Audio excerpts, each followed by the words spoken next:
E aí galera, tudo certo? Vasco Patu por aqui. Eu sou terapeuta, PhD, neurobiologista e expert em técnicas de controle e alívio da ansiedade. Durante essa semana a gente vai conversar sobre a ansiedade, que é o mal do século. É isso mesmo. Só aqui no Brasil são 20 milhões de pessoas que sofrem de algum tipo de ansiedade ou seus transtornos, porque tem um monte de transtorno relacionado ao processo de ansiedade. Tem transtorno obsessivo compulsivo, síndrome do pânico, transtorno de ansiedade generalizado, e entre outros aí. Fora os sintomas da própria ansiedade, que já são bem complicados de se conviver. Taquicardia, sudorese, dificuldade de respirar, muitas vezes até dores pelo corpo todo.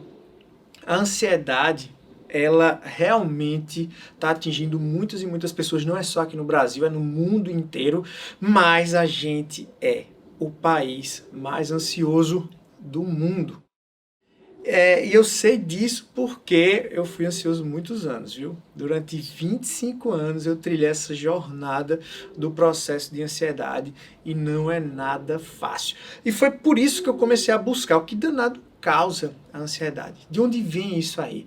Quando a gente vai para os estudos, né, eu acabei estudando bastante sobre o processo, a gente começa a perceber que o processo de ansiedade ainda não é muito. Assim, as pessoas não sabem, né? Os cientistas não sabem direito. Não, pode ser genético, pode ser comportamento, pode um monte de coisas. Mas algo que muitos e muitos estudos e artigos mostram aí, científicos, bonitões, é que a ansiedade tem uma questão totalmente ligada ao padrão de pensamentos, ao nosso comportamento, muito relacionado ao que a gente pensa. Padrão de pensamentos no futuro, expectativas excessivas, autocrítica exagerada, perfeccionismo. Cada detalhezinho desse aí pode aumentar a chance de você ter ansiedade, transtornos relacionados ao processo de ansiedade e manter essa ansiedade como eu mantive essa ansiedade durante 25 anos.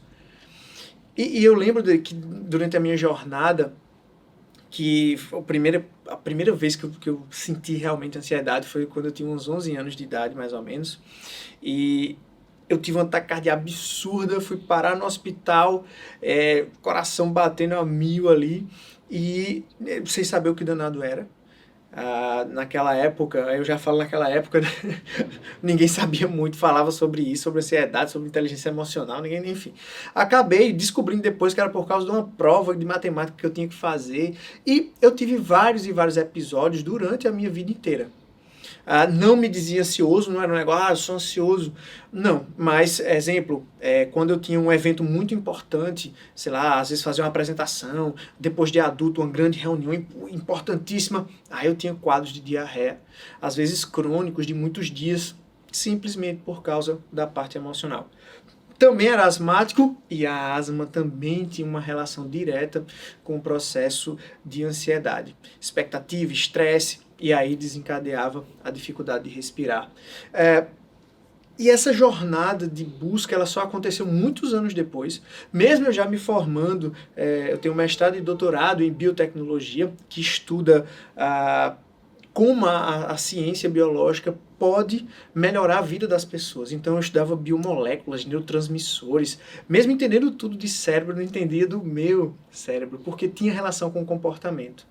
E o auge, né, eu lembro demais que o auge da minha jornada ansiosa foi quando eu tinha assumido a coordenação adjunta de um curso de medicina, de uma universidade bem importante aqui do Nordeste, e meu primeiro filho tinha nascido. Ele estava com 1 mês de vida e ele tinha alergia a leite.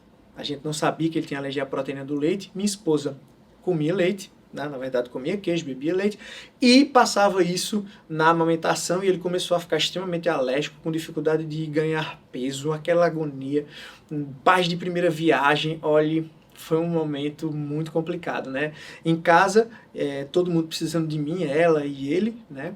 E eu no trabalho, no nível de estresse absurdo, porque tinha assumido uma responsabilidade que tinha que dar conta, enfim. E esse foi o combo que desencadeou a minha maior crise, né, de ansiedade. E teve um dia específico para essa crise acontecer, que foi quando a gente teve que levar ele para o hospital, porque ele estava com sangue nas fezes por causa da alergia, a gente sem saber o que era. Levou no pediatra, ele detectou rápido, e naquele momento que era para eu estar presente ali para meu filho, para minha esposa, eu simplesmente estava pensando numa reunião que eu ia ter que ir 5 horas da tarde, isso era 9 horas da manhã. E no final do atendimento, foi rápido, a pediatra maravilhoso, já deu as indicações do que a gente tinha que fazer, e eu olhei para minha esposa com uma insensibilidade absurda da minha parte e disse, ainda bem que foi rápido, porque eu vou poder ir para a reunião. Ela disse uma frase que mudou minha vida, e essa frase faz com que eu queira mudar a vida de muitas e muitas pessoas hoje, que é o propósito da nossa empresa, né, da ABHub, que foi, olha, você não devia nem ter vindo. Aliás, em nenhum momento você esteve aqui. Essa frase foi, eu acho que foi a gota d'água para transbordar o copo da ansiedade, vamos dizer assim, porque realmente eu me vi numa situação de que, caramba, eu não sou nem marido nem pai, porque eu não estou aqui quando eles precisam. Fui para casa, não consegui voltar para o trabalho. Aliás, fiquei 15 dias em casa, pedi licença porque eu não aguentava trabalhar. Realmente eu caí de vez ali. Ali eu tinha 35 para 36 anos e, caramba, foi barra pesada. E foi quando eu decidi que eu tinha que entender o que estava acontecendo comigo. Eu disse, não pode um neurobiologista, um cara que entende tudo de neurônio, tudo de neurotransmissor, tá com a mente em frangalhos. Eu não admiti aquilo para mim. E foi quando eu comecei a minha jornada de entender por que a química do meu cérebro estava tão alterada. Comecei a estudar, comecei a fazer cursos fora, tudo para mim. A minha jornada, eu sou muito sincero, a minha jornada foi egoísta. Eu queria descobrir o que estava acontecendo comigo. E aí foi quando eu vi que era um processo ansioso e que os níveis de cortisol estavam altíssimos. E aí eu comecei a entender o que danado era, e realmente trilhar uma jornada de melhoramento. O primeiro passo que eu dei, lembro até hoje, foi meditar. Comecei a fazer meditações. No primeiro mês eu já senti uma diferença absurda, aí fui estudar meditação. Eu tenho que entender como isso foi tão bom para mim e por que foi. E aí foi quando eu comecei eu era pesquisador na época, né, dessa minha jornada, exclusivamente em células cancerígenas, células neurais, e eu comecei a estudar exclusivamente comportamento da mente humana. Eu fiz todos os treinamentos que estavam ao meu alcance aqui no Brasil e fora do Brasil. E fazia online. Olha, eu dava um jeito de entender o que era que estava acontecendo. E foi quando eu descobri que existe sim uma forma de você quebrar esses padrões de comportamento.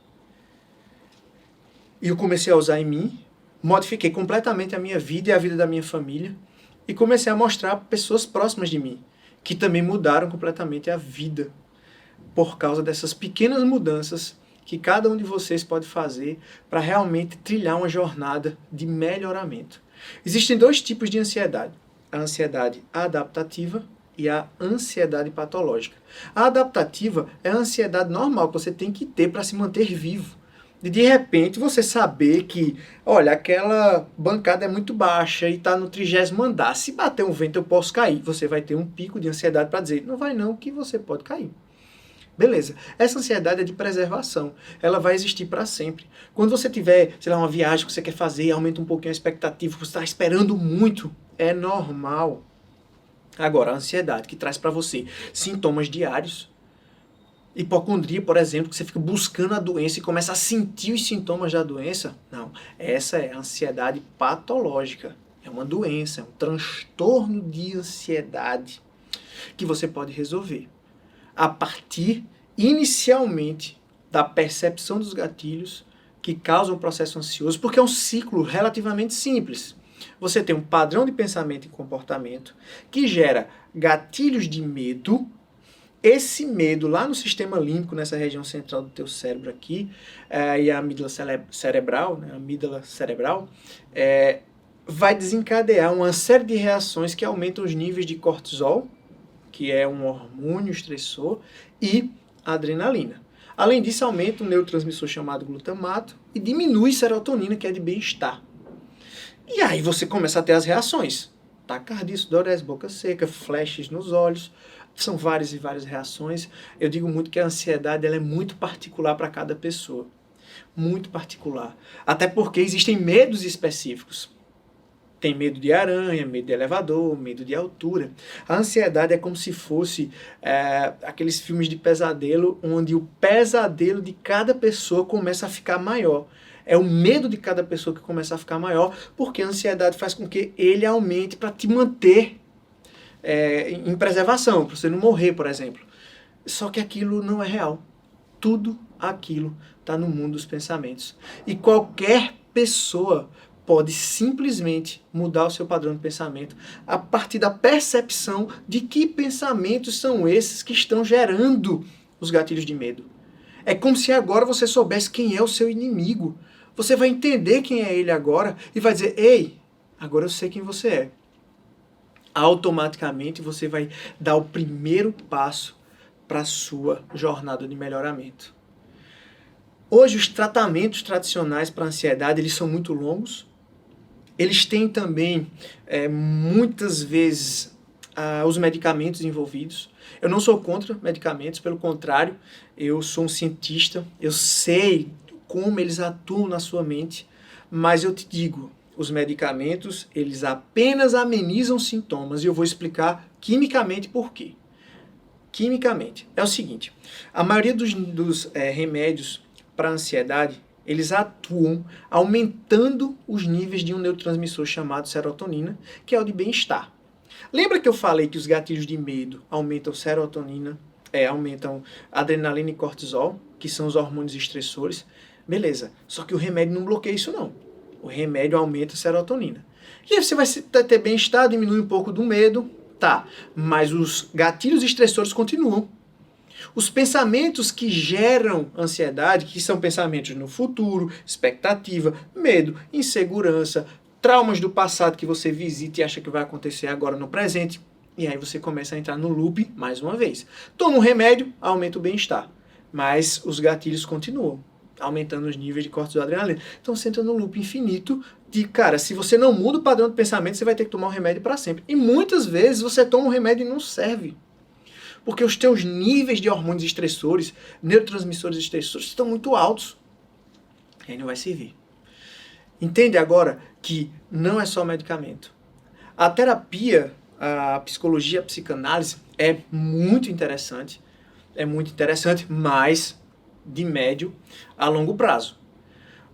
O que a gente mostra aqui a vocês que é possível você mudar o seu padrão de comportamento e de pensamento mais rápido, a partir de técnicas que qualquer pessoa pode aplicar para perceber pensamentos e começar a cortar esses pensamentos. Qualquer pessoa pode aplicar essas técnicas. E naturalmente vai começar a trilhar essa jornada de melhoramento. De deixar essa ansiedade patológica de lado e nunca mais voltar a visitar esse transtorno. Eu estou te dizendo, nunca mais visitar o transtorno de ansiedade. Vai dar um ataque cardíaco porque vai falar com alguém que você gosta muito, você vai deixar aí e vai trilhar sua jornada realmente livre da ansiedade patológica. E é isso que eu quero conversar com vocês no nosso próximo vídeo aqui durante essa semana do controle e alívio da ansiedade. Vou aprofundar que técnicas são essas, qual o passo a passo que você pode dar para realmente trilhar uma jornada de melhoramento e olha, definitiva. Então te vejo na nossa próxima aula. Não perde. Tchau, tchau.